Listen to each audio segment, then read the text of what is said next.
बिस्मिल्लाहिर्रहमानिर्रहीम। अस्सलाम वालेकुम नाज़रीन। मैं हूं डॉक्टर फ़हाद एजाज़ और आप देख रहे हैं मेरा यूट्यूब चैनल। इस तरह के आप जानते हैं कि कई ख़बरें हैं और पॉलिटिकल सिचुएशन जो है वो इवॉल्व हो रही है। कल एक बड़ा मुश्किल दिन गुज़रा गवर्नमेंट के लिए और ख़ास तौर पे एलाइज़ जो थे उनकी तरफ से काफ़ी स्ट्रॉन्ग स्टेटमेंट्स आए।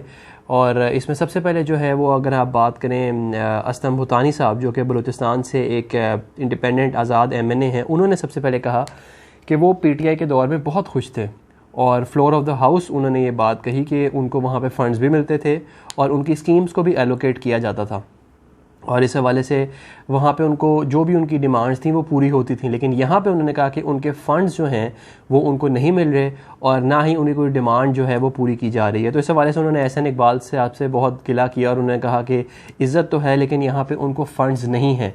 तो ये एक आई थिंक उनके लिए काफ़ी एक आई ओपनर था गवर्नमेंट के लिए भी कि वो क्यों इन लोगों की जो है वो डिमांड्स और इन लोगों की जो भी नेसेसरी बातें हैं वो क्यों नहीं पूरा कर पा रहे। और उन्होंने ख़ुद कहा कि इस बात पे इतना गरूर नहीं करना चाहिए, ये सिर्फ 2 वोटों की हुकूमत है तो उनको बात डेफिनेटली सुननी चाहिए। तो ज़ाहिर है इस तरह MQMB जी थी, उन्होंने भी कराची के हवाले से अपने रिजर्वेशंस का इजहार किया कि आइंदा जो है वो जिस तरह सिंध के काफ़ी एरियाज़ में जो है जब ये लोकल बॉडी पोल्स हुई हैं बल्दियाती इलेक्शन, तो उसमें जो है जो धांधली की गई है पीपल्स पार्टी की तरफ से, उन्होंने उस पर अपना बहुत ज़्यादा जो है वो अपने रिजर्वेशंस का इजहार किया है और उन्होंने आइंदा खदशा ज़ाहिर किया है कि हो सकता है कि कराची और हैदराबाद में भी जब ये बल्दियाती इलेक्शन हो तो उसमें भी काफ़ी बड़े पैमाने पर धांधली का इम्कान है। तो इस हवाले से आपने देखा कि JUIF के राशिद सुमरू साहब थे, उन्होंने भी सिंध से ताल्लुक़ है, उन्होंने भी इसी तरह के जो है वो कुछ अपनी रिजर्वेशंस का इजहार किया है आसिफ जरदारी पर और उन्होंने कहा है कि शहबाज शरीफ साहब को चाहिए कि वो जरदारी साहब से बात करें। इस तरह की जो है वो अब धांधली जो है वो बर्दाश्त नहीं की जाएगी। तो इस हवाले से एलाइज़ जो गवर्नमेंट के हैं उनके अंदर ही काफ़ी सारे इश्यूज़ हैं जो अब देखेंगे कि वो कहाँ तक जाएंगे। लेकिन असलम भूतानी साहब की बहुत ही एक क्लियर वर्डेड स्टेटमेंट थी। उन्होंने कहा कि मुझे जो है वो मेरी बिल्कुल किसी किस्म की कोई डिमांड जो कोई भी फंड्स हैं, क्योंकि इलेक्शन का ईयर है, आगे काम भी करवाने हैं, तो उन्होंने कहा कि कोई जो है वो इस हवाले से मेरी बात नहीं सुन रहा। तो देखते हैं आइंदा आने वाले दिनों में ये क्या जो है वो चीज़ें किस तरफ जाती हैं। लेकिन अभी तक तो एलाइज़ जो हैं वो खुश नज़र नहीं आ रहे।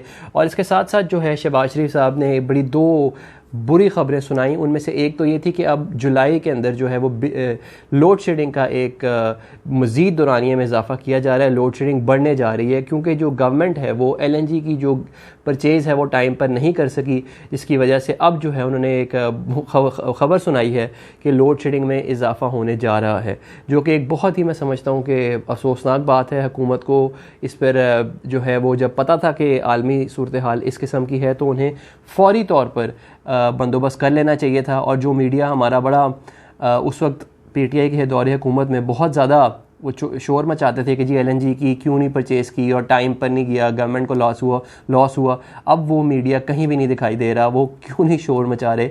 तो इस हवाले से ये भी बात है कि अब लोड शेडिंग जो है वो बढ़ने जा रही है। और IMF का जो एग्रीमेंट है वो भी शहबाज शरीफ साहब ने कहा कि अब बड़ी कड़ी शराइत के ऊपर, बड़ी स्ट्रिक्ट टर्म्स के ऊपर किया जा रहा है।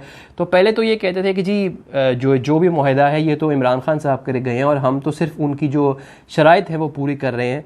लेकिन अब उन्होंने बात खोल दी है कि वो नया मुआहदा करने जा रहे हैं। तो जिसकी वजह से वो सारी बातें जो पहले ये करते थे कि जी मुआहदे की वजह से हुआ, ये कोई नहीं था, ये अब नया मुआहदा करने जा रहे हैं और बड़ी स्ट्रिक्ट टर्म्स के ऊपर ये इनको IMF पैसे देगा।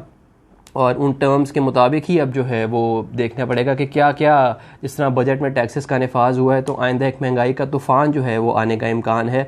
और 1 जुलाई से अभी ये सुनने में आया कि 30 रुपये लीटर पेट्रोल जो है वो भी, उसमें भी इजाफा मुतवक्के है। तो देखते हैं कि अब ये जो भी इम्पोर्टेड गवर्नमेंट जो ये बात सारी जो है ये जब ये मेजर्स देगी तो इस पर जो है सबसे ज़्यादा इसका जो इफ़ेक्ट होगा वो एक आम आदमी के ऊपर होगा। तो बिजली का जो है वो कीमतों में भी बहुत ज़्यादा इजाफा किया जा चुका है। जब से गवर्नमेंट आई है उन्होंने सबसे पहले बेस प्राइस में 8 रुपये यूनिट का इजाफा किया और अब जो है जो लेटेस्ट इजाफा किया गया है वो ₹7.90 का इजाफा किया गया है। और ये बताया जा रहा है कि फ्यूल एडजस्टमेंट की जो है मद में किया गया है for the month of May. तो इसकी वजह से भी काफ़ी ज़्यादा इन्फ्लेशन ट्रिगर होगी और लोग भी खुश नहीं हैं, क्योंकि एक जगह पहले ही इन्फ्लेशन जो है बहुत ज़्यादा है और दूसरी तरफ बिजनेसेस का भी काफ़ी नुकसान हुआ है। Markets are closing at around 9, तो जिसकी वजह से काफ़ी ज़्यादा जो है ना ट्रेडर्स के अंदर भी एक सेटिस्फैक्शन नहीं है कि उनके जो बिजनेसेस हैं जिस तरह पहले वो ग्रो कर रहे थे, अब उनमें वो इतना पोटेंशियल नहीं है कि वो इतना सस्टेन कर सकें जो प्राइसेस बढ़ रही हैं। इसके साथ साथ एक और ख़बर भी आ रही थी कि जी इसहाक डार जो साबिक फाइनेंस मिनिस्टर हैं, फॉर्मर फाइनेंस मिनिस्टर हैं, उनकी खबर आ रही थी कि शायद वो वापस आए। तो देखना पड़ेगा कि अब वो किन हालात में वापस आते हैं। जब वो पहले भी आए थे तो पाकिस्तान को बहुत अच्छी सिचुएशन जो थी वो नहीं, जब वो गए तो अच्छी सिचुएशन में नहीं था। अब देखते हैं कि वो कब वापस आते हैं और जुलाई का 2nd वीक में कहा जा रहा है कि वो वापस आएंगे। तो देखते हैं कि वो कब आते हैं और क्या सूरत हाल जो है वो बनती है।